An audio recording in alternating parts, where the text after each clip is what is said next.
Breaking news చూస్తున్నాం. CM Revanth Reddy అధ్యక్షతన Telangana cabinet కొనసాగుతోంది. దీంట్లో ఒక కీలక నిర్ణయం తీసుకున్నారు. హైదరాబాద్ మెట్రోను పూర్తిగా స్వాధీనం చేసుకోవాలని నిర్ణయం తీసుకుంది. LNT నుంచి ప్రభుత్వం పూర్తిగా మెట్రో ట్రైన్స్ ను స్వాధీనం చేసుకోబోతోంది తెలంగాణ ప్రభుత్వం.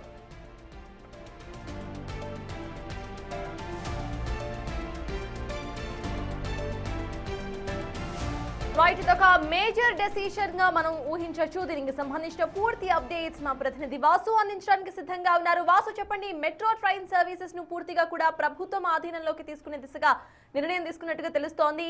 ఈ నిర్ణయాన్ని ఎలా చూడాలంటారు? అప్డేట్స్ ఏంటి వాసు?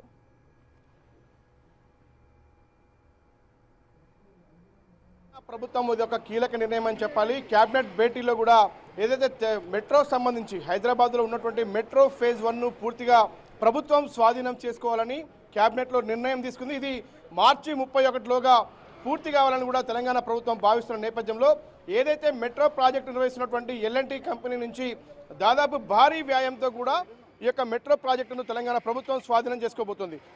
దాదాపు 15,000 కోట్ల రూపాయల భారీ బడ్జెట్ను మెట్రో కోసం కూడా ప్రభుత్వం కేటాయించబోతుంది. దీంట్లో దాదాపు ఈక్విటీ షేర్ LNT కంపెనీకి సంబంధించి దాదాపు 2,000 కోట్లు చెల్లించాల్సి ఉంది. ఇక మిగతా అప్పులకు సంబంధించి మెట్రో పైన ఉన్నటువంటి బ్యాంకర్స్ అప్పులు కావచ్చు, ఇతర అప్పులకు సంబంధించి దాదాపు 13,000 కోట్ల భారం కూడా ప్రభుత్వంపై పడబోతుంది. మొత్తం 15,000 కోట్ల రూపాయల భారంతో తెలంగాణ ప్రభుత్వం మెట్రో ఫేజ్ 1ను స్వాధీనం చేసుకుంటుంది. అయితే ప్రధానంగా మెట్రో ఫేజ్ 2 కూడా విస్తరించాలని తెలంగాణ ప్రభుత్వం భావిస్తున్న నేపథ్యంలో గ్రేటర్ హైదరాబాద్ పరిధిలో ఉన్నటువంటి దాదాపుగా నలుమూలలకు మెట్రో విస్తరించే విధంగా ప్రయత్నాలు సాగిస్తున్న నేపథ్యంలో ఫేజ్ 2కు అనుమతులు రావాలంటే కేంద్రం ఇక్కడ ఒక షరతు పెట్టింది. ఎందుకంటే ప్రైవేటు సంస్థల దగ్గర మెట్రో నిర్వహణ ఉంటే ఏదైతే మెట్రో పొడిగింపు అనుమతులు రావు, మరోపక్క కేంద్రం నిధులు కూడా వచ్చే పరిస్థితి లేదు. కాబట్టి ఏదైతే కేంద్రం పెట్టినటువంటి ఈ షరతుల నేపథ్యంలో కూడా తెలంగాణ ప్రభుత్వం ఈ ఫేజ్ 1ని పూర్తిగా కూడా స్వాధీనం చేసుకోబోతోంది. అయితే ఆ తర్వాత ఫేజ్ 2కు సంబంధించినటువంటి DPR ఇప్పటికే సిద్ధమైన నేపథ్యం ఉంది. కాబట్టి మిగతా మెట్రో ఫేజ్ 2కు అనుమతులు కావచ్చు, మరోపక్క కేంద్ర ప్రభుత్వం నిధులకు సంబంధించిన వ్యవహారం కావచ్చు, అవన్నీ కూడా వచ్చే అవకాశం ఉన్న నేపథ్యంలో తెలంగాణ ప్రభుత్వం ఈ యొక్క కీలక నిర్ణయం తీసుకున్నట్టుగా తెలుస్తూ ఉంది.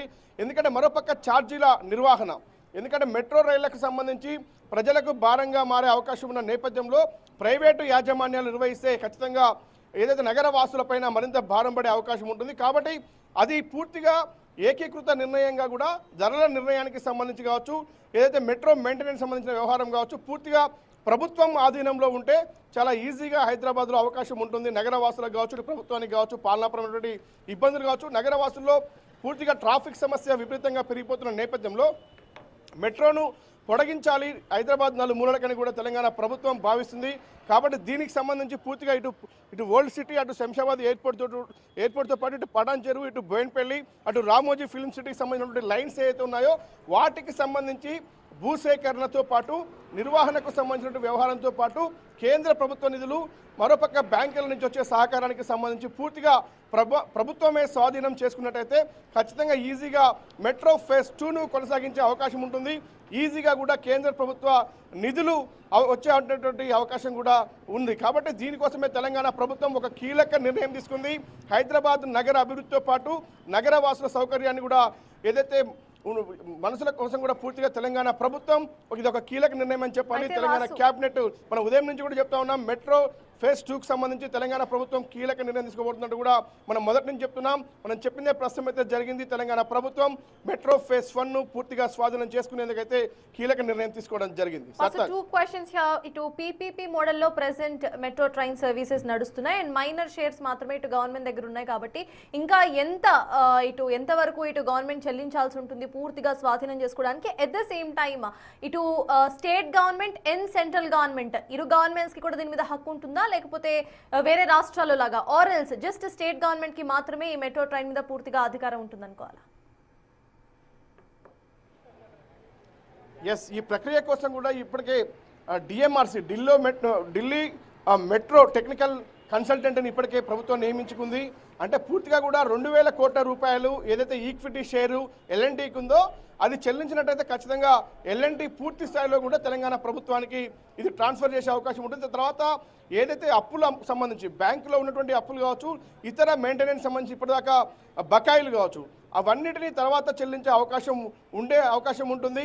కాబట్టి మొదటగా ఏదైతే ఈక్విటీ షేర్ ఎల్ఎన్టీ కంపెనీకి ఉందో ఎల్ఎన్టీ కంపెనీకి 2,000 కోట్లు చెల్లిస్తే దాదాపుగా ఉన్నటువంటి మిగతా బ్యాంకర్స్తో కావచ్చు, మిగతా సంస్థలతో కూడా ఒప్పందం చేసుకొని పూర్తిగా టేక్ ఓవర్ చేసుకోవడానికి అవకాశం ఉంటుంది. ప్రస్తుతానికి మాత్రం 2,000 కోట్లు ఎల్ఎన్టీకి ఖచ్చితంగా చెల్లించాల్సిన అవసరం. అంటే గతంలోనే ఈ ఒప్పందం అయినప్పటికీ ఈ నగదు చెల్లింపుకి సంబంధించి హెచ్ఎండిఏ నుంచి ఈ నగదు చెల్లించే అవకాశాలు కూడా కనిపిస్తున్నాయి. ఇప్పటికే దీనికి సంబంధించిన నగదును కూడా తెలంగాణ ప్రభుత్వం సిద్ధం చేసినట్టుగా మనకు సమాచారం ఉంది.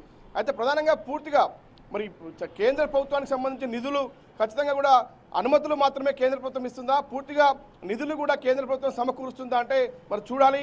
దీనికి సంబంధించి మరి కాసేపట్లో పొంగులేటి శ్రీనివాసరెడ్డి మీడియా సమావేశం నిర్వహించబోతారు.